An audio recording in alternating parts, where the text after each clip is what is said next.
Hello students, this is BSI academy classes. BSI academy के इस online platform पर आप सभी का एक बार फिर से बहुत बहुत स्वागत है।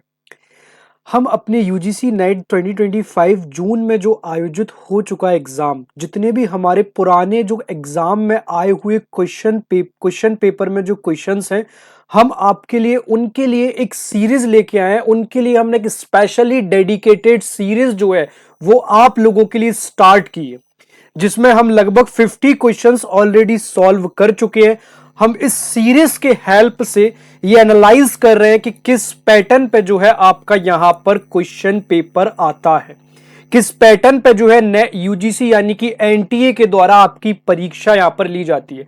तो यहां पर हम पूरे क्वेश्चन को एनालाइज करके एक समराइज करके आप लोगों के लिए जो सीरीज है ये बहुत हेल्पफुल होने वाली है, क्योंकि एनटीए जो है यहां पर एनटीए से लगातार यहां पर क्वेश्चंस रेपिटेशन भी देखने को मिलते हैं। तो ये सीरीज आप सभी लोगों के लिए बहुत बहुत ज्यादा बेनिफिशियल होने वाली है, क्योंकि इस सीरीज में हम हर एक क्वेश्चन को एक डिटेल्ड वाइज समझ रहे हैं, जिससे जो उसका पैटर्न है, पैटर्न तो हमें समझ आ ही रहा है, साथ में हम जो है वो किस टॉपिक से प्रश्न पूछ रहा है और उस टॉपिक का जो है शॉर्ट इंट्रोडक्शन भी लेके हम समझ रहे हैं। क्लियर है? तो चलो हम यहां पर हमारा 90 क्वेश्चंस तक लगभग डिस्कस कर चुके थे। तो आज जो है हमारा क्वेश्चन नंबर 90 है। क्वेश्चन नंबर 90 देखते हैं यहां पर क्या कह रहा है। तो क्वेश्चन नंबर जो 90 है वो यहां पर होने वाला है कि in the context of corporate libraries, यानी कि कॉर्पोरेट लाइब्रेरीज के कॉन्टेक्स्ट में what does the term taxonomy refer to. यहां पर जो टैक्सोनॉमी वर्ड है वो किस चीज के लिए यहां पर रेफर किया जाता है। क्वेश्चन क्या है, फिर से ध्यान से समझना। इन the context of corporate libraries, यानी कि कॉर्पोरेट लाइब्रेरीज जितनी भी हैं उनके कॉन्टेक्स्ट में what does the term taxonomy refers to. यहां पर ऑप्शन नंबर 1 है the classification of employees based on their roles. ठीक है। दूसरा है a system for organizing and categorizing information and content. और ऑप्शन नंबर 3 जो है वो यहां पर है the financial structure of the organization. और ऑप्शन नंबर 4 की अगर हम यहां पर बात करें a method for calculating taxes. बताओ आप सभी लोग इसका आंसर दो। एक बार हम इसको हिंदी में भी समझ लेते हैं कि हिंदी में क्वेश्चन, जिससे हिंदी मीडियम में जो लोग भी हैं उनके लिए भी हेल्पफुल होगा। तो हिंदी में क्वेश्चन जो है, कॉर्पोरेट पुस्तकालयों के संदर्भ में वर्गीकरण टैक्सोनॉमी जो है वो शब्द किसे संदर्भित करता है। क्या वो शब्द जो है कर्मचारी या उनकी भूमिकाओं के आधार पर वर्गीकरण को संदर्भित करता है। ऑप्शन नंबर बी की अगर हम यहां पर बात करें तो जितने भी हमारी सूचना यानी कि इंफॉर्मेशन है और जो सामग्री है उनको संगठित और वर्गीकृत करने की प्रणाली है। ऑप्शन नंबर 3 की अगर हम यहां पर बात करें संगठन की वित्तीय संरचना की बात करता है। और ऑप्शन नंबर 4 की अगर हम यहां पर बात करें तो करों की गणना करने की विधि की बात करता है। ठीक है। तो सबसे पहले हम यहां पर टैक्सोनॉमी समझते हैं कि यहां पर जो है टैक्सोनॉमी शब्द से यानी कि वर्गीकरण शब्द से आशय क्या है। देखो, अगर हम यहां पर कॉर्पोरेट जगत में टैक्सोनॉमी की बात करें तो टैक्सोनॉमी का अर्थ यहां पर जो हमारी बायोलॉजी में यानी कि जीव विज्ञान वाला वर्गीकरण नहीं होता है। ठीक है। यहां पर आप सभी को पता होगा कि यहां पर वर्गीयस लीनियस थे, जिन्होंने यहां पर दुई जगत विटेकर प्रणाली जो है दुई जगत वर्गीकरण प्रणाली यहां पर दी थी, जैसे होमोसैपियंस जो ह्यूमन लोग हैं। तो यहां पर पूछा कॉर्पोरेट पुस्तकालय के संदर्भ में, यानी कि कॉर्पोरेट लाइब्रेरीज के संदर्भ में रेफरेंस में बात हो रही है।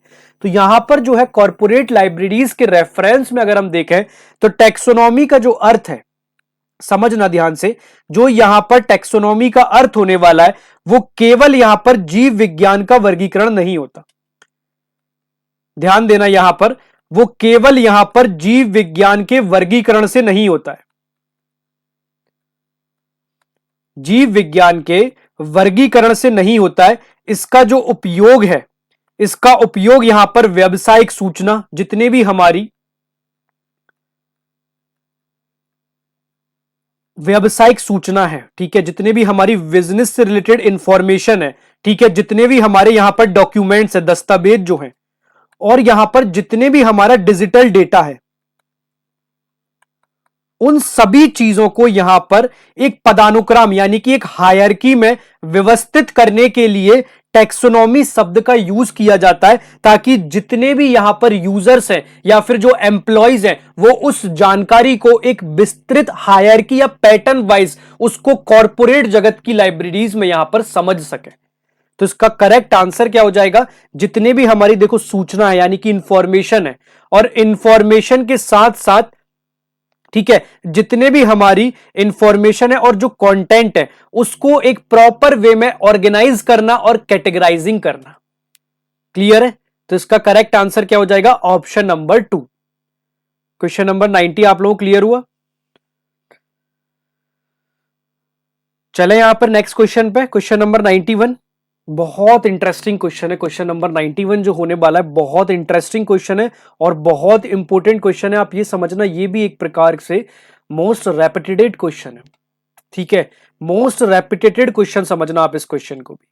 क्वेश्चन यहां पर बोल रहा है कि arrange the steps of AW's literacy model, जो यहां पर AW का लिटरेसी मॉडल है, ठीक है, in correct order as given by NET Lamb, जो यहां पर एनईटी लैम्ब के द्वारा जो AW's लिटरेसी मॉडल है, एनईटी लैम्ब के द्वारा जो यहां पर AW's लिटरेसी मॉडल जो यहां पर होने वाला है, ठीक है, AW's लिटरेसी मॉडल जो यहां पर होने वाला है, जो यहां पर एनीट लैम्ब के द्वारा दिया गया है, उसमें AW's लिटरेसी मॉडल में उसका करेक्ट आंसर क्या होगा बताओ।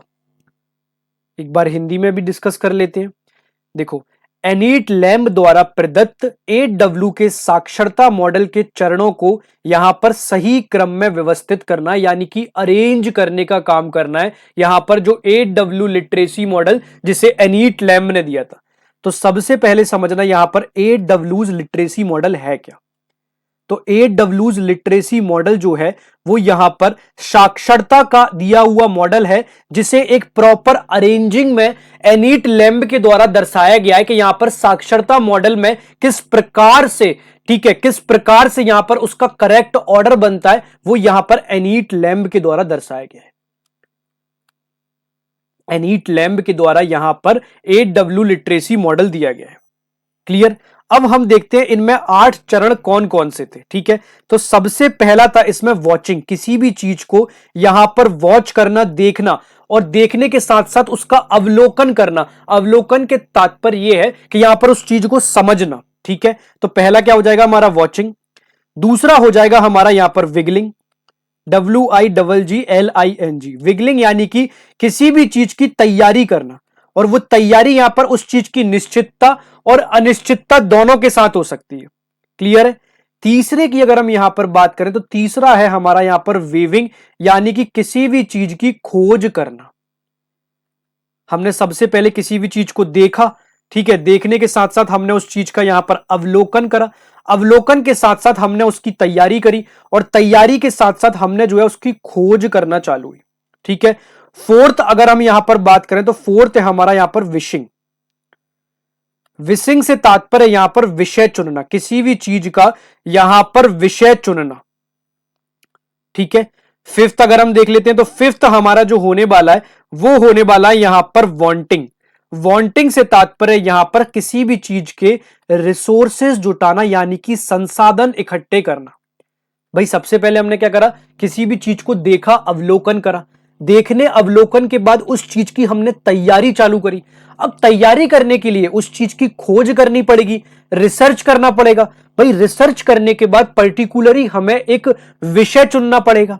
ठीक है, अब जब हम एक विषय को चुन लेंगे तो विषय को चुनने के बाद हमें यहां पर उस विषय से रिलेटेड जितने भी संसाधन होने वाले हैं, जितने भी रिसोर्सेज होने वाले हैं, उन रिसोर्सेज को यहां पर जुटाना पड़ेगा, इकट्ठा करना पड़ेगा, वांटिंग करना पड़ेगा। क्लियर? सिक्स्थ जो यहां पर होने वाला है वो होने वाला है यहां पर वंडरिंग करना। वंडरिंग करने से तात्पर्य यहां पर किसी भी चीज की जो है वो यहां पर जानकारी खोजने का काम करना, जानकारी खोजने का काम करना। संसाधन जुटा लिए, अब संसाधन जुटाने के साथ साथ हम उसमें राइट इंफॉर्मेशन ढूंढने का यहां पर काम करेंगे। क्लियर? फिर नेक्स्ट हम करते हैं यहां पर वीविंग, जिसे क्या कहते हैं, वीविंग। ठीक है, वीविंग में क्या होता है, यहां पर हम किसी भी चीज की जानकारी को जोड़ते हैं। जानकारी को जोड़ने का काम जो करते हैं वो वीविंग के द्वारा करते हैं। ठीक है, फिर हमारा 8th नंबर का है वो है यहां पर वेविंग। वेविंग क्या होता है? वेविंग समझना, यहां पर हमने ये सारी चीजें इकट्ठी गैदरिंग करने के बाद उसको परोस देना। ठीक है, जिस प्रकार से आपने पूरा बढ़िया खाना बनाया, आप लोगों के यहां सपोज करना 4 गेस्ट आए, आप लोगों ने उनके लिए यहां पर पूरा खाना बनाया। उस खाने में सबसे पहले आपने देखा कि क्या बना सकते हैं, उसकी तैयारी की, फिर उसकी एक विधि देखी, खोज करी, फिर उसके बारे में विषय चुना, फिर जितने भी उसकी तैयारी करने में रिसोर्सेज यहां पर जुटा सकते हो वो रिसोर्सेज आपने यहां पर कलेक्ट करे। फिर उनकी रिसोर्सेज कलेक्ट करने के बाद आपने उनकी जानकारी खोजी, उन जानकारी को जोड़ लिया, और वेविंग में आपने जो मेहमान या गेस्ट जो आप लोगों के आए हुए थे वो सारा खाना आपने उन लोगों को परोस दिया। तो वेविंग का यहां पर काम होता है किसी चीज को प्रॉपर वे में प्रस्तुत कर देना, प्रस्तुत कर देने के साथ साथ यहां पर उस चीज का नेटवर्क बना देना, नेटवर्क बना देना। ये यहां पर करेक्ट इसके 8 मॉडल्स हो जाएंगे, जो 8W लिटरेसी मॉडल जिसे एनीट लैम ने दिया था। ये 8W लिटरेसी जो मॉडल आपके होने वाली है ये बहुत ज्यादा इंपॉर्टेंट है, बहुत ज्यादा। ठीक है, तो मैंने आपको सबको यहां पर बता दी। तो सबसे पहले हमारा इसमें क्या आ जाएगा? वॉचिंग आ जाएगा। ठीक है, फिर क्या आ जाएगा? यहां पर विवलिंग आ जाएगा। ठीक है, क्लियर है? फिर यहां पर क्या आ जाएगा? वेविंग आ जाएगा। ठीक है, फिर यहां पर वेविंग आ जाएगा, और फिर यहां पर वीविंग आ जाएगा। लास्ट में वीविंग है। अभी हमने सारी चीजें देख ली। ठीक है, तो यहां पर 8W लिटरेसी मॉडल का हमने यहां पर सही क्रम देख लिया। तो इसका जो करेक्ट आंसर हो जाएगा वो हो जाएगा यहां पर ऑप्शन नंबर 2। ठीक है, क्लियर है? चलें नेक्स्ट क्वेश्चन पे। चलो क्वेश्चन नंबर नेक्स्ट डिस्कस करते हैं। Arrange the following steps in the application of Popsy in logical order. ठीक है, सबसे पहले यहां पर पॉप्सी के चरणों का तार्किक क्रम। ठीक है, यहां पर क्या क्वेश्चन पूछा गया है कि यहां पर पॉप्सी जो है, ठीक है, पॉप्सी के चरणों का यहां पर तार्किक क्रम जो है वो तार्किक क्रम क्या होने वाला है? तार्किक क्रम जो है वो तार्किक क्रम यहां पर क्या होने वाला है? ठीक है, तो सबसे पहले हम यहां पर पॉप्सी की फुल फॉर्म देख लेते हैं कि पॉप्सी है क्या, उसके बाद ही तो हम यहां पर उसका क्रम समझेंगे। सबसे पहले जैसे अभी हमने यहां पर एनीट लैम्ब के जो 8W लिटरेसी मॉडल को समझा, तो हमें उस मॉडल से क्लियरली ये समझ आ गया कि यहां पर हमें अरेंज कैसे करना है। इसी प्रकार से हम सबसे पहले यहां पर पॉप्सी को समझ तो लें कि पॉप्सी है क्या, उसके बाद तो हम उसके लॉजिकल ऑर्डर्स जो है, तार्किक क्रम जो है, उसके बाद ही तो हम उसको यहां पर अरेंज कर पाएंगे। ठीक है, तो सबसे पहले हम पॉप्सी को समझते हैं। पॉप्सी है क्या? देखो, पॉप्सी ना सब्जेक्ट जितने भी होते हैं उन सब्जेक्ट का इंडेक्स करने के लिए यूज किया जाता है। सब्जेक्ट की इंडेक्सिंग करने के लिए पॉप्सी का यहां पर यूज किया जाता है। पॉप्सी की अगर हम फुल फॉर्म की बात करें तो मोस्ट इंपोर्टेंट है पॉप्सी की फुल फॉर्म यहां पर बात करें तो पॉप्सी की दोस्तों फुल फॉर्म है यहां पर बेस्ड पोस्टुलेट बेस्ड परमुटेट। ठीक है, postulate based permuted subject indexing. Subject indexing इसका फंक्शन क्या है? इसका फंक्शन समझना, अभी मैंने आपको बताया कि इसका फंक्शन जो है यहां पर किसी भी सब्जेक्ट की, किसी भी यहां पर विषय की इंडेक्सिंग करने के लिए, ठीक है, किसी भी विषय की यहां पर इंडेक्सिंग करने के लिए जो है इसका यूज किया जाता है। ठीक है, इसके बाद हम इसका विकास देखते हैं कि इसका विकास या इसे विकसित किसने किया था। तो इसे विकसित जो है वो गणेश भट्टाचार्य के द्वारा किया गया था। इसका जो विकास है या विकसित जो है इसे यहां पर गणेश भट्टाचार्य ने विकसित किया था। गणेश भट्टाचार्य नाम बहुत इंपॉर्टेंट है, याद रखना कि यहां पर जो इसे विकसित या फिर विकास, यहां पर डेवलपमेंट ऐसा किसने किया था, तो इसका डेवलपमेंट जो है गणेश भट्टाचार्य के द्वारा यहां पर विकसित किया गया था। ठीक है, अब हम इसके चरणों का सही क्रम की अगर हम बात करें तो सबसे पहला जो इसका चरण है वो ध्यान रखना वो है एनालिसिस, किसी भी चीज का यहां पर विश्लेषण करना। ठीक है, दूसरा अगर हम यहां पर बात करें, दूसरा जो इसका सही चरण होने वाला है वो होने वाला है यहां पर किसी भी चीज का फॉर्मलाइजेशन यानी कि औपचारिकरण करना। सबसे पहला क्या? एनालिसिस करना यानी कि विश्लेषण करना। ठीक है, क्लियर। सबसे पहला यहां पर क्या होने वाला है, विश्लेषण करना। दूसरा यहां पर क्या होने वाला है, औपचारीकरण करना। औपचारीकरण करना। तीसरा यहां पर हमारा चरण होने वाला है मॉड्यूलेशन करना। ठीक है, तीसरा जो है वो चरण होने वाला है यहां पर मॉड्यूलेशन करना। और चौथा जो आपका चरण होने वाला है वो यहां पर होने वाला है स्टैंडर्डाइजेशन यानी कि मानकीकरण करना। स्टैंडर्डाइजेशन करना यानी कि मानकीकरण करना, इसका जो है फोर्थ चरण होने वाला है। और अगर हम यहां पर फिफ्थ चरण की बात करें तो फिफ्थ चरण जो यहां पर होने वाला है प्रिपरेशन ऑफ ईओसी।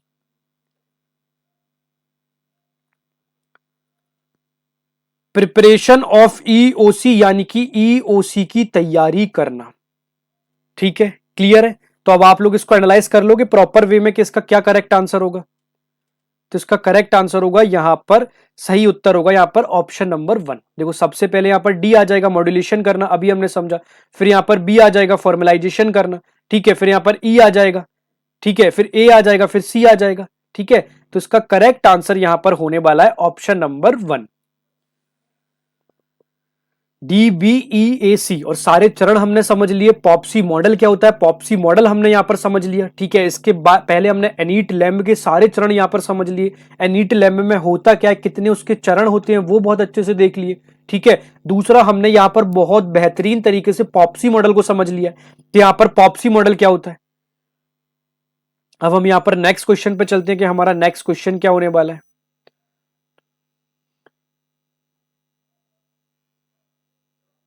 चलो क्वेश्चन नंबर नेक्स्ट डिस्कस करते हैं।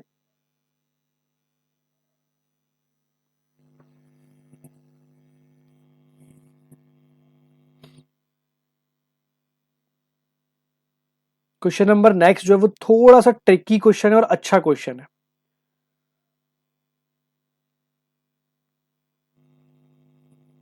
ठीक है, यहां पर जितने भी जो ओपन एक्सेस इनिशिएटिव्स जो हुए हैं, ठीक है, यहां पर पूछा गया है आपसे क्वेश्चन नंबर 94 में कि arrange the following open access initiatives policy statements according to the year of their adoption declaration at international level.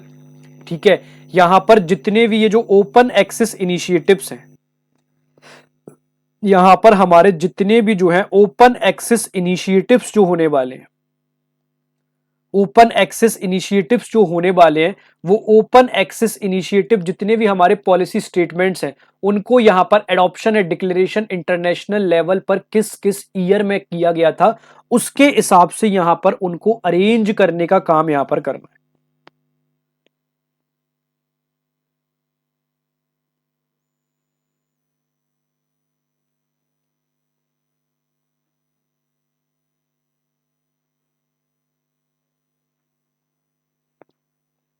मैं आपको जितने भी यहां पर एक्सेस इनिशिएटिव्स हैं वो सारे के सारे ईयर यहां पर लिख के बताता हूं, फिर ऑलरेडी आप इस क्वेश्चन को बहुत अच्छे से अरेंज कर लोगे।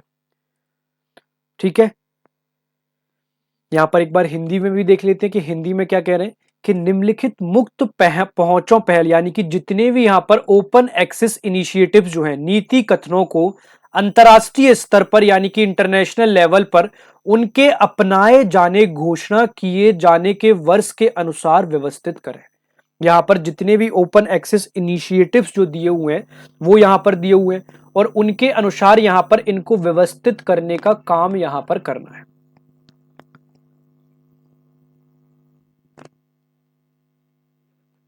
बताओ यहां पर क्वेश्चन नंबर 94 का क्या आंसर हो सकता है।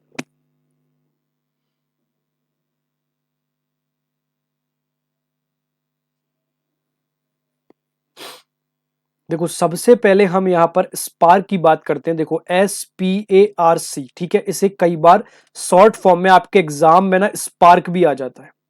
ठीक है, सबसे पहले याद रखना इसे स्पार्क भी कहते हैं।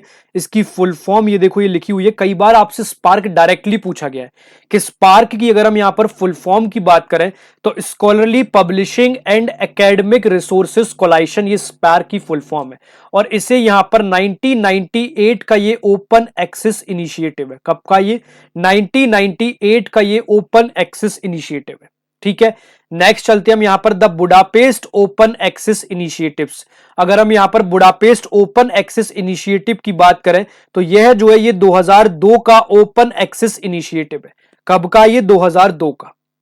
ठीक है, और आगे चलें, ये है हमारा the Berlin declaration on open access to knowledge in the science and humanities. अगर हम इसकी यहां पर बात करें, Berlin decoration on open access to knowledge in the science and humanities की, तो यहां पर इसकी बात करें तो ये जो है 2003 का ओपन एक्सेस इनिशिएटिव होने वाला है। ठीक है, फिर हम और आगे चलते हैं, फिर हम यहां पर चलते हैं ऑप्शन नंबर ए पे, the coalition of open access policy institutions की अगर हम यहां पर बात करें, the coalition of open access institution, याद रखना इसे शॉर्ट फॉर्म में कई बार यहां पर COAPI के नाम से भी जाना जाता है। यहां पर इसका ओपन एक्सेस इनिशिएटिव 2011 है। ठीक है, फिर लास्ट एक बचता है हमारे पास स्कॉटिश ओपन एजुकेशन डिक्लेरेशन, ये जो है यहां पर 2013 का ओपन एक्सेस इनिशिएटिव है। अब डेफिनेटली अब मैंने आपको सभी के यहां पर स्थापना वर्ष यानी कि एस्टेब्लिशमेंट ईयर जो होते हैं वो मैंने आपको यहां पर सभी के बता दिए, तो आप बहुत अच्छे से अब इस क्वेश्चन को अरेंज कर सकते हो। तो इसका जो करेक्ट आंसर यहां पर होने वाला है वो होने वाला है यहां पर ऑप्शन नंबर सेकंड, डी सबसे पहले आ जाएगा, फिर सी आएगा, फिर बी आएगा, फिर ए आएगा, फिर ई आएगा। तो यहां पर करेक्ट आंसर क्या होने वाला है? Option number second. ठीक है, इन सभी चीजों के जितने भी मैंने आप लोगों को यहां पर एस्टेब्लिशमेंट ईयर जो बताए, यहां पर सारे क्वेश्चन को जो मैंने आपको एस्टेब्लिशमेंट ईयर यानी कि जितने भी यहां पर क्वेश्चंस जो होने वाले हैं उन सभी की जो मैंने आपको स्थापना वर्ष बताई है, उन स्थापना वर्ष को बहुत अच्छे से आप लोग याद रख लेना। उन स्थापना वर्ष को यहां पर बहुत अच्छे से ध्यान रखना, क्योंकि ये बहुत ज्यादा इंपॉर्टेंट है। हो सकता है आपके आगामी अभी जो जनवरी में 3 कोई एग्जाम होने वाला है ना, उसमें किसी न किसी चीज का एक स्थापना वर्ष पूछ ले। ठीक है, चले नेक्स्ट क्वेश्चन पे। चलो यहां पर नेक्स्ट क्वेश्चन समझते हैं। देखो कितने ज्यादा यहां पर अरेंजिंग करने के कितने ज्यादा क्वेश्चन देखने को मिल रहे हैं। आप खुद देखो यहां पर लगातार यहां पर चौथा क्वेश्चन है जो यहां पर अरेंजिंग पैटर्न से आया है, यानी कि इकट्ठे 4-5 फैक्ट दे दिए और ज्यादातर अरेंजिंग जो है या तो वो कोई क्रम चल रहा है या किसी की स्थापना वर्ष दे दिए या कोई ना कोई यहां पर मॉडल दे दिया, जैसे एनीट लैब मॉडल दे दिया था, AW लिटरेसी मॉडल जो है उनके द्वारा दिया गया था, उस मॉडल के बारे में बात कर ली थी। ठीक है, फिर उसके बाद यहां पर ओपन एक्सेस इनिशिएटिव के मॉडल्स दे दिए। ठीक है, फिर यहां पर पॉप्सी जो है, पॉप्सी जो सब्जेक्ट इंडेक्सिंग के लिए यूज होता है, उसका यहां पर मॉडल पूछ लिया था।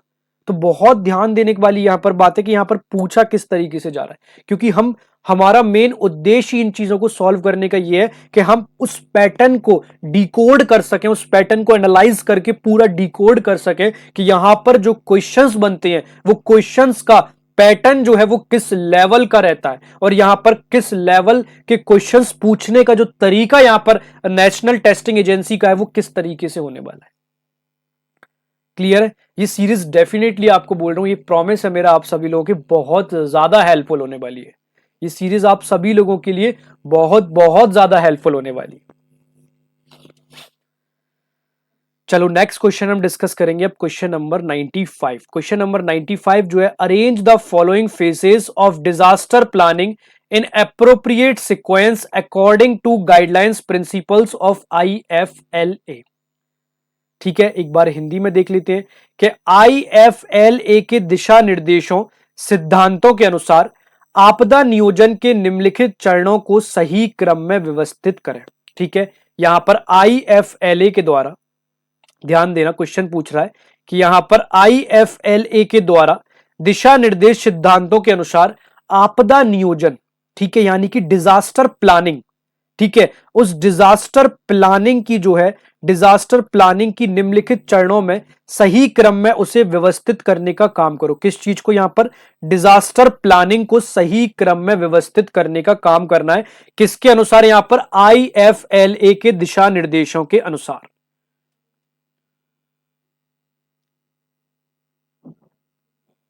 ठीक है, तो हम लाइब्रेरीज में IFLA के अनुसार, ठीक है, यहां पर in the context of libraries,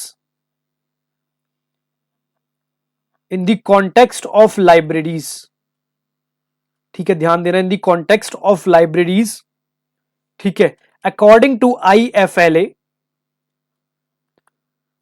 according to IFLA, ठीक है, डिजास्टर, डिजास्टर जिसे हम हिंदी में बाढ़ या आपदा भी कह सकते हैं, डिजास्टर, बाढ़ या फिर आपदा, डिजास्टर, बाढ़ या फिर आपदा, ठीक है, डिजास्टर, बाढ़ या फिर आपदा से निपटने का जो है सही क्रम, ठीक है, यहां पर सही क्रम क्या होने वाला है, यहां पर जो है सही क्रम जो है वो यहां पर क्या होने वाला है, ध्यान देना, ठीक है। सबसे पहले हम अगर यहां पर बात करें तो सबसे पहला जो क्रम होने वाला है वो होने वाला है यहां पर प्रिवेंशन यानी कि रोकथाम, ठीक है, प्रिवेंशन यानी कि रोकथाम। इसमें क्या है, आपदा को होने से ही रोकना, ठीक है, कहते हैं ना prevention is better than cure, हम किसी भी चीज का यहां पर पहले से ही प्रिवेंशन लेके चले, ठीक है, यहां पर आपदा को होने से रोकना, आपदा को होने से रोकना यानी कि प्रिवेंशन पहले से ही लेके चलना, ठीक है। फिर अगर यहां पर सेकंड की अगर हम यहां पर बात करें तो सेकंड है हमारा यहां पर मिटिगेशन, मिटिगेशन से तात्पर्य क्या है, मिटिगेशन से तात्पर्य यहां पर शमन, ठीक है, मिटिगेशन से तात्पर्य जो है यहां पर शमन यानी कि आपदा के प्रभाव को कम करने की योजना, जो यहां पर डिजास्टर आ रहा है उस डिजास्टर के प्रभाव को, आपदा के प्रभाव को जो है यहां पर कम करने की योजना बनाना, आपदा के प्रभाव को यहां पर याद रखना कम करने की योजना बनाने का जो है वो काम किया जाता है, ठीक है। फिर नेक्स्ट हम यहां पर थर्ड की बात करें तो थर्ड है यहां पर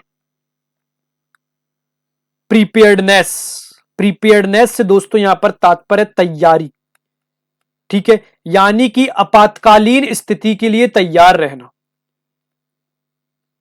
आपातकालीन, प्रिपेयर्डनेस से तात्पर्य यहां पर तैयारी यानी कि आपातकालीन स्थिति के लिए,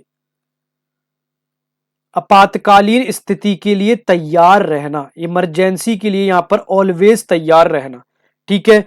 फोर्थ जो है वो आपका होने वाला है यहां पर रेस्पॉन्स, रेस्पॉन्स की अगर हम याद बात समझें तो रेस्पॉन्स है यहां पर किसी भी चीज को देखकर प्रतिक्रिया देना, किसी भी चीज को देखकर यहां पर प्रतिक्रिया देना यानी कि आपदा के समय तुरंत कदम उठाना,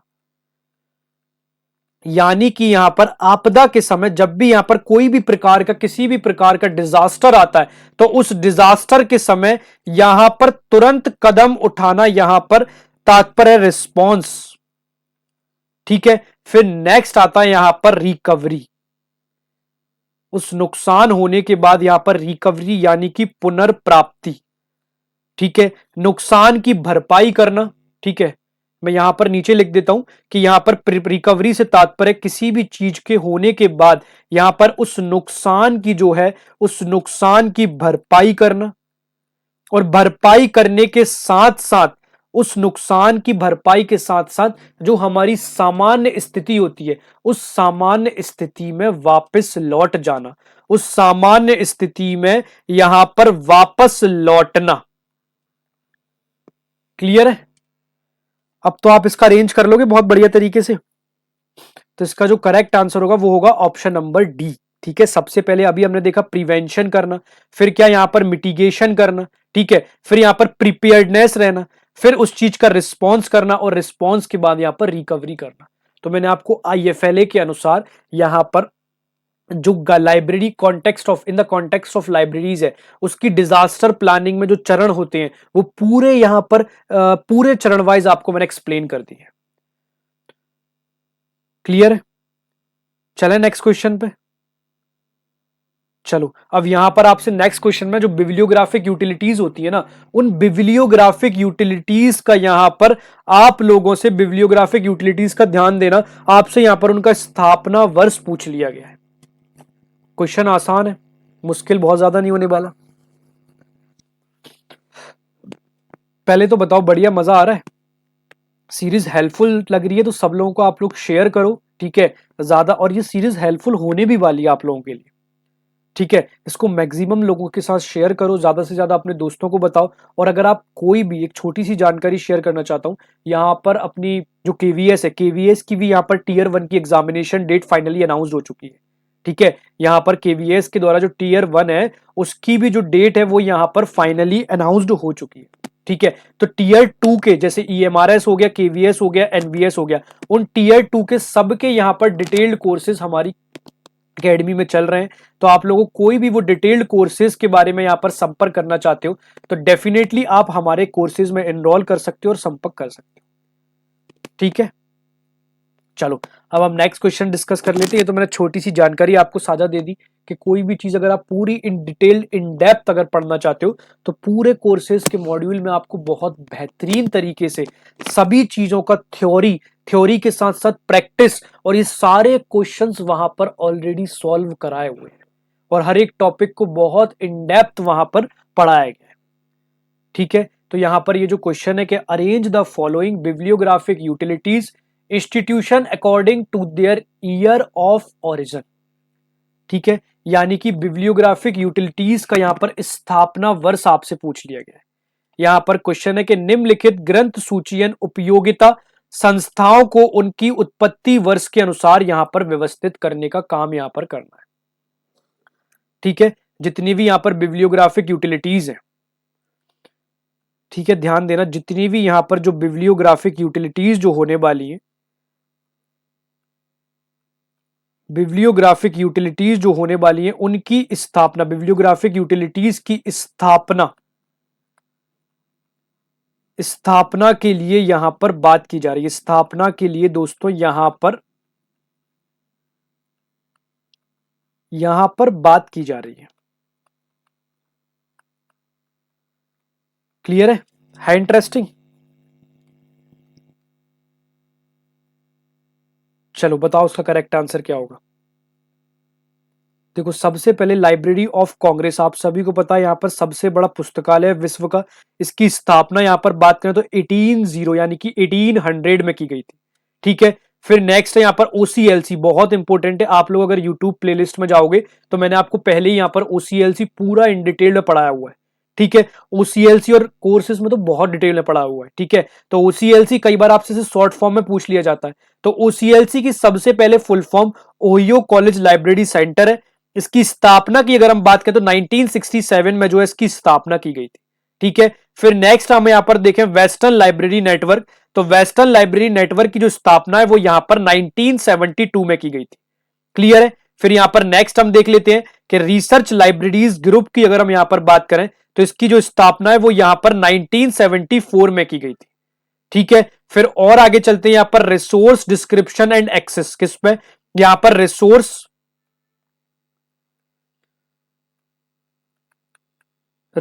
डिस्क्रिप्शन एंड एक्सेस पे अगर हम चलते हैं तो इसकी जो स्थापना है यहां पर, इसकी स्थापना 2010 में की गई थी।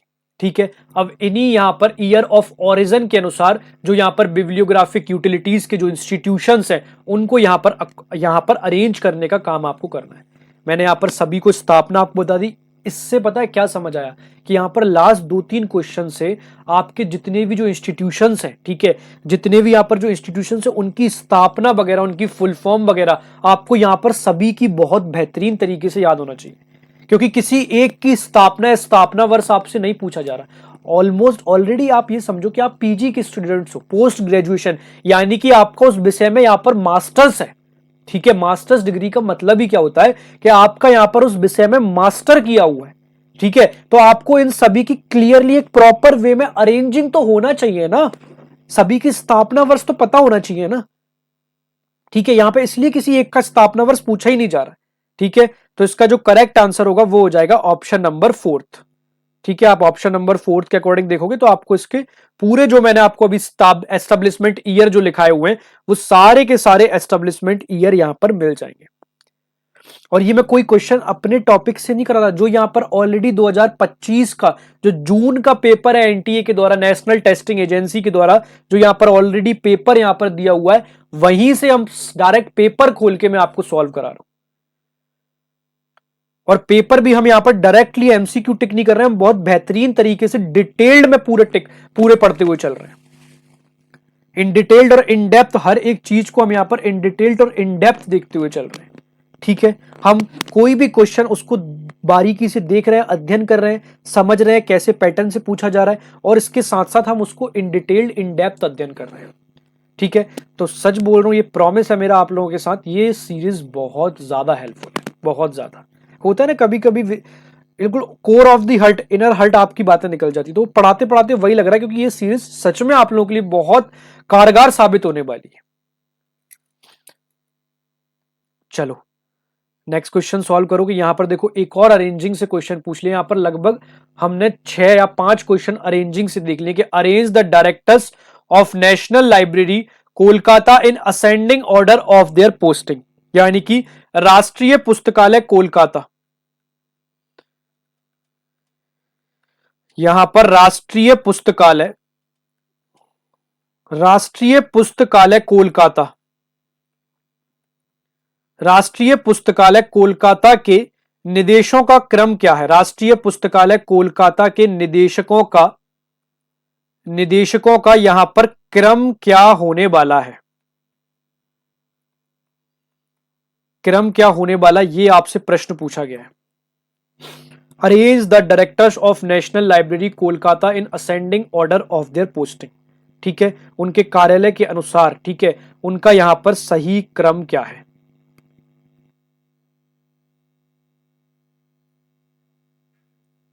In depth question. देखो मैं आपको सबका यहां पर कार्यकाल के अनुसार क्रम लिख देता हूं, फिर आप लोग अरेंज करना। सबसे पहले हम बात करें तो सबसे पहले थे यहां पर डीएन बैनर्जी। कौन थे यहां पर? डीएन बैनर्जी। एक सेकेंड,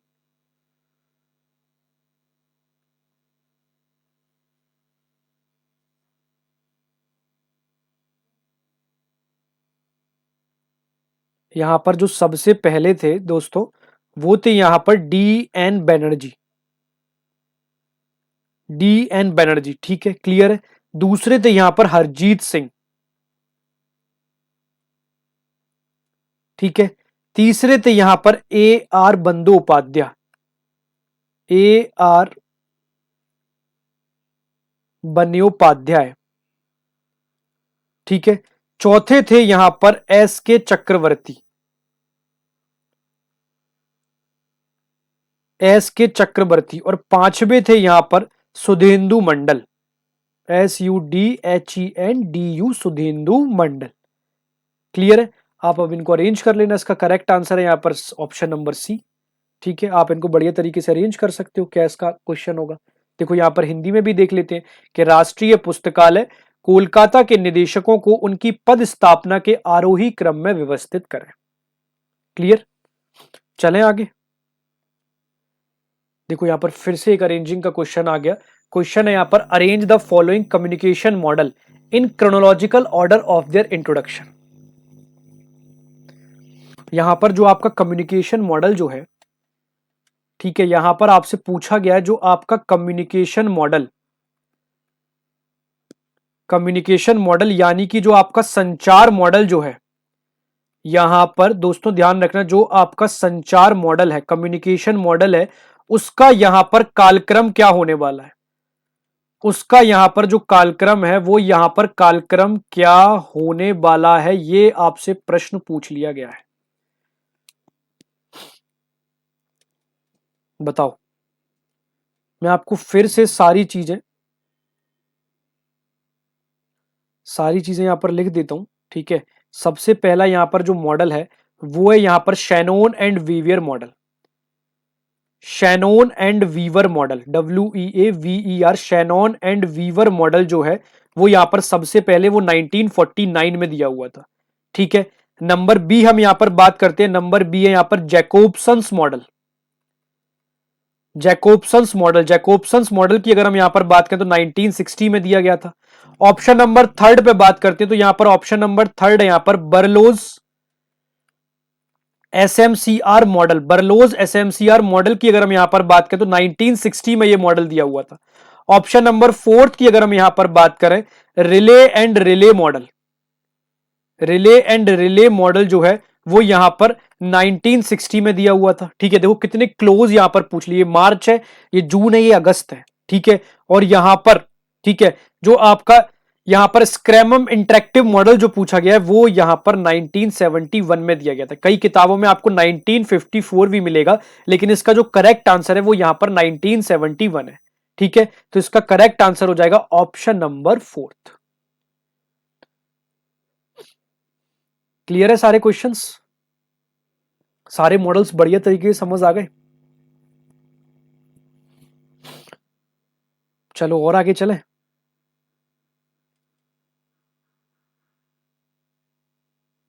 चलो क्वेश्चन नंबर 99 देखते हैं। चलो मॉडल से यहां पर कुछ छुटकारा छूटा। अगर आप इसी पेपर में जून 2025 के पेपर में देखोगे तो ये कोलोन क्लासिफिकेशन से चौथा क्वेश्चन आपको देखने को मिल रहा है, और यहां से कोलोन क्लासिफिकेशन का फॉर्मूला पूछ लिया है कि, और उसमें भी अरेंजिंग ही करना है। देखो सॉरी मैं गलत हो गया, यहां पर अरेंजिंग फिर से पूछ ली गई है कि arrange the following facets of colon classification as per the sequence in facet formula of any main class. यहां पर क्वेश्चन है कि arrange the following facets of colon classification as per the sequence in facet formula of any main class. यहां पर colon classification का मुख्य सूत्र आपसे पूछ लिया गया है। यहां पे जो कोलोन क्लासिफिकेशन है ना दोस्तों, उस कोलोन क्लासिफिकेशन का मेन फॉर्मूला या फिर मुख्य सूत्र आपसे पूछ लिया गया है।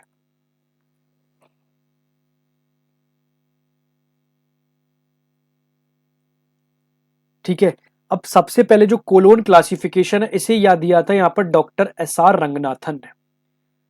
किसे यहां पर दिया गया था? डॉक्टर एसआर रंगनाथन के द्वारा यहां पर कोलोन क्लासिफिकेशन के बारे में बताया गया था। और उस कोलोन क्लासिफिकेशन में उनने किसी भी विषय को, किसी भी सब्जेक्ट्स को, यहां पर किसी भी विषय या सब्जेक्ट्स को यहां पर व्यवस्थित करने का सही क्रम फेसेट फॉर्मूला के द्वारा बताया गया था, यानी कि उसकी फेस वैल्यू या फिर फेसेट फॉर्मूले के आधार पर बताया हुआ था। ठीक है, तो सबसे पहले उन्होंने यहां पर एक सिस्टम बताया था, उस सिस्टम में उन्होंने सबसे पहले यहां पर डी को प्रेजेंट करा था। उसके बाद जो है यहां पर उन्होंने स्पेशल बी को यहां पर प्रेजेंट करा था। क्लियर? उसके बाद यहां पर उन्होंने पी को प्रेजेंट करा था, पी और ए को यहां पर प्रेजेंट करा था, और उसके बाद यहां पर उन्होंने ई को, और ई के बाद यहां पर 2p और ई, और उसके बाद फिर से यहां पर 2e 3p और सी को यहां पर व्यवस्थित करने का काम किया गया था। तो ये उनका पूरा फॉर्मूला। आप इसको अरेंज करोगे तो यहां पर करेक्ट आंसर जो निकल के आएगा वो होगा ऑप्शन नंबर 3। देखो यहां पर सबसे पहले उन्होंने E2P को बताया, ठीक है, फिर उन्होंने यहां पर स्पेशल कैटेगरी को बता दिया, फिर उन्होंने यहां पर P को बता दिया, ठीक है, फिर उसके बाद उन्होंने यहां पर, सॉरी यहां पर सिस्टम को, हाँ ये डी देखो मैंने सबसे पहले सिस्टम लिखा है, ठीक है, इसको थोड़ा सा करेक्ट कर लेना। ठीक है, इसको यहां पर करेक्ट कर देते हैं अपन, एक सेकेंड रुको आप लोग, बाय मिस्टेक गलत टिक हो गया, टिक तो मैंने ऑप्शन नंबर सी पे ही करा है, वहां पर ई बोल दिया मैंने आप लोगों के लिए। तो सबसे पहले यहां पर जो डी रहने वाला है, ठीक है, फिर सेकंड में आपको यहां पर स्पेशल होने वाला है। देखो सबसे पहले यहां पर सिस्टम आ गया, सिस्टम ही मैंने लिखा है, फिर मैंने स्पेशल लिखा है, तो सेकंड नंबर पर जो है वो स्पेशल होने वाला है। फिर यहां पर पी लिखा हुआ है, ठीक है, तो थर्ड नंबर पर जो यहां पर पी होने वाला है, ठीक है, फिर फोर्थ नंबर पे जो यहां पर ई और 2p होने वाला है, ये देखो ई और 2p होने वाला है, ठीक है, और फिफ्थ नंबर पे देखो यहां लिखा हुआ है 2e और 3p होने वाला है, ठीक है। तो ये इसका एक सही पैटर्न होने वाला है, ये इसका सही यहां पर पैटर्न कह लो या फिर यहां पर सही क्रम कह लो, या यहां पर प्रॉपर ये पैटर्न या फिर क्रम होने वाला है। क्लियर है?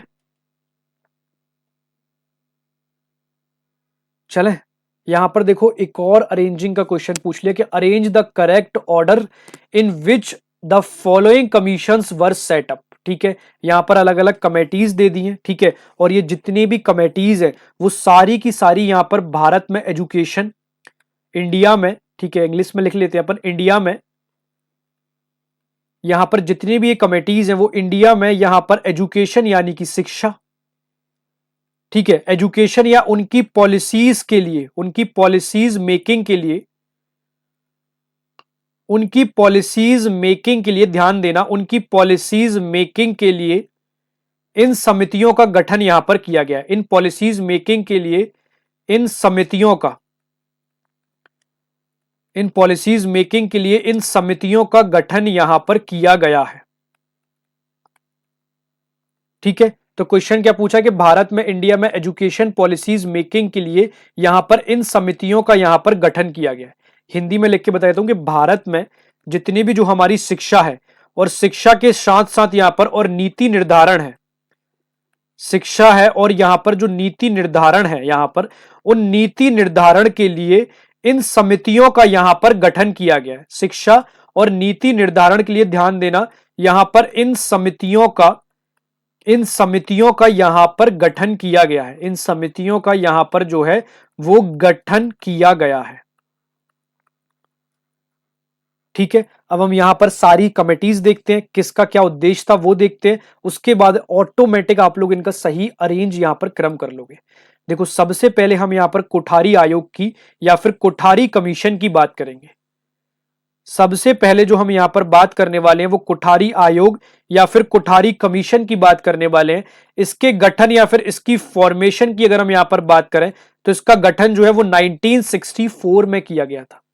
और यह भारत का पहला ऐसा आयोग था या भारत का पहला ऐसा कमीशन था जिसने शिक्षा के सभी स्तरों पर, ठीक है, व्यापक विचार करने का काम किया था।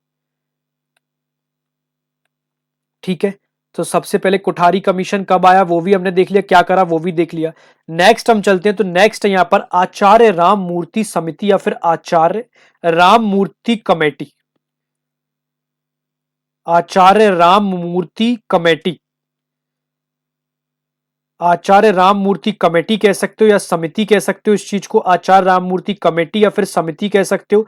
और इसका जो गठन है वो यहां पर 1986 में 1986 में इसका गठन किया गया था। और 1986 में जो हमारी नेशनल एजुकेशन पॉलिसी जो आई थी, यानी कि राष्ट्रीय शिक्षा नीति जो हमारी आई थी, ठीक है, यहां पर जो हमारी नेशनल एजुकेशन पॉलिसी कह सकते हैं, यहां पर राष्ट्रीय शिक्षा नीति कह सकते हैं, उसकी समीक्षा करने के लिए, राष्ट्रीय शिक्षा नीति की समीक्षा करने के लिए यहां पर इसे प्रस्तुत किया गया था। राष्ट्रीय शिक्षा नीति को समीक्षा करने के लिए यहां पर इसे प्रस्तुत किया गया था। इसे प्रस्तुत किया गया था। क्लियर है? ठीक है, चले नेक्स्ट चले। चलो और नीचे यहां पर लिख लेते हैं। नेक्स्ट है हमारी यहां पर यशपाल कमेटी। यशपाल कमेटी कह सकते हैं या फिर यशपाल समिति भी हम इसको कह सकते हैं। यशपाल कमेटी कह सकते हैं या फिर हम इसे यशपाल समिति कह सकते हैं। इसकी जो गठन है, ठीक है, यहां पर इसका गठन जो है वो यहां पर 2009 में किया गया था। ठीक है, और इसका जो गठन है, इस गठन के पीछे इसका ऑब्जेक्टिव या फिर उद्देश्य क्या था, तो इसका जो गठन है इसके पीछे इसका उद्देश्य था कि जो हमारी यहां पर हायर एजुकेशन है, ठीक है, यानी कि जो हमारी यहां पर उच्च शिक्षा है, हायर एजुकेशन जो है, उस हायर एजुकेशन में मॉडर्नाइजेशन के लिए, यानी कि उस हायर एजुकेशन में नवीनीकरण के लिए और उसके सुधार के लिए, ठीक है, और उसमें नया नया सुधार किया जा सके, उस सुधार के लिए इसका यहां पर गठन किया गया था। ठीक है, लेकिन याद रखना इससे पहले एक यहां पर 1992 में ये सेम कार्य करने के लिए यशपाल समिति का भी गठन किया गया था। किसका गठन किया गया था? यशपाल समिति का जो है उसका भी यहां पर गठन किया गया था, यशपाल समिति। ठीक है, तो ये दोनों समिति और याद रखना यहां पर यशपाल समिति। ठीक है, क्लियर है? चलो, अब नेक्स्ट यहां पर जो हमारी समिति होने वाली है वो होने वाली है यहां पर हरि गौतम समिति। कौन सी समिति हमारी यहां पर होने वाली है? हरि गौतम समिति। हरि गौतम समिति में क्या है हम वो देख लेते हैं। तो इसका गठन जो है वो 2014 में यूजीसी के द्वारा किया गया था। किसके द्वारा? यहां पर यूजीसी यानी कि university grant commission. University grant commission, university grant commission या फिर विश्वविद्यालय अनुदान आयोग के द्वारा, विश्वविद्यालय अनुदान आयोग के द्वारा जो है, विश्वविद्यालय अनुदान आयोग के द्वारा इसका यहां पर गठन किया गया था। ठीक है, और इसका जो काम क्या था, यहां पर यूजीसी की कार्यप्रणाली की, उसी की कार्यप्रणाली की यहां पर समीक्षा, यानी कि उसकी जो वर्किंग प्रोसेस है उसका यहां पर रिव्यू करने का काम करना था इसका। ठीक है, चलें आगे। नेक्स्ट जो यहां पर कमेटी होने वाली है वो होने वाली है AK कस्तूरी रंगन कमेटी। AK कस्तूरी रंगन कमेटी, कौन सी कमेटी होने वाली है? AK कस्तूरी रंगन कमेटी। इसकी अगर हम गठन की बात करें तो इसका गठन जो है वो 2017 में गठन किया गया था। और जो हमारी अभी नेशनल एजुकेशन पॉलिसी, यहां पर जो हमारी नेशनल एजुकेशन पॉलिसी यानी कि राष्ट्रीय शिक्षा नीति जो 2020 में आई थी, उसका ड्राफ्ट तैयार करने के लिए, उसका यहां पर मसौदा, ठीक है, ड्राफ्टिंग कहते हैं, उसका प्रारूप भी कह सकते हो आप इसे, उसका ड्राफ्ट तैयार करने के लिए यहां पर इसका गठन किया गया था। ठीक है, तो अब तो आप इनका सबका बना लोगे क्या होगा क्या नहीं होगा। ठीक है, देखो 1964, देखो इसका डायरेक्ट मैं आप लोगों को आंसर बताया तो मैंने आपको सारी यहां पर बता दिया है। ठीक है, इसका जो करेक्ट आंसर होगा वो होगा CDBEA। ठीक है, यहां पर सभी चीजों की स्थापना और गठन मैंने आप लोगों की लिख दी है। ठीक है, तो ये कमेटी से क्वेश्चन बन सकते हैं, कमेटी भी आप लोगों के लिए बहुत हेल्पफुल होने वाली है।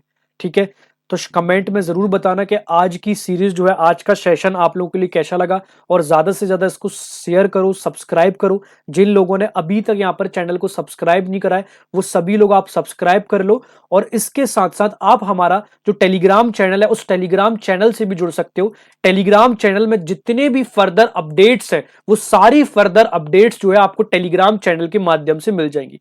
और उसमें डेली बेसिस के यहां पर क्वेश्चन भी जो है, जो यूजीसी नेट के क्वेश्चन है, अन्य जैसे केवीएस भर्ती हो गई, एनवीएस भर्ती हो गई, ईएमआरएस भर्ती हो गई, इन सारी भर्तियों से संबंधित उसमें यहां पर एमसीक्यू क्वेश्चंस भी सॉल्व कराए जाते हैं। तो आप हमारे टेलीग्राम चैनल को भी ज्वाइन कर सकते हो।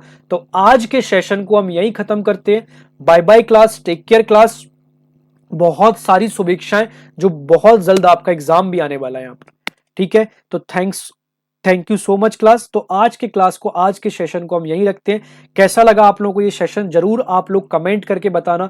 और जरूर आप सभी लोगों का यहाँ पर ये भी खुला है कि यहाँ पर ये चैनल जो है, ये चैनल आप सभी का है। तो आप लोग कमेंट करके ये भी बताना यहाँ पर कि क्या क्या और आप लोगों के लिए यहाँ पर वैल्यू एडिशन की जरूरत है, आप लोगों को यहाँ पर क्या क्या जरूरत है। तो डेफिनेटली ये पूरा चैनल सिर्फ आपको डेडिकेटेड है, तो वो सारी चीजें भी यहाँ पर बीएसआई परिवार के द्वारा आपके लिए जरूर की जाएंगी। यहाँ पर हर संभव प्रयास आपको यहाँ पर नेट और जेआरएफ क्लियर करने के लिए पूरी संभव प्रयास आपको किए जाएंगे। तो thank you class, bye bye. आज की क्लास को हम यहीं बाइंड अप करेंगे।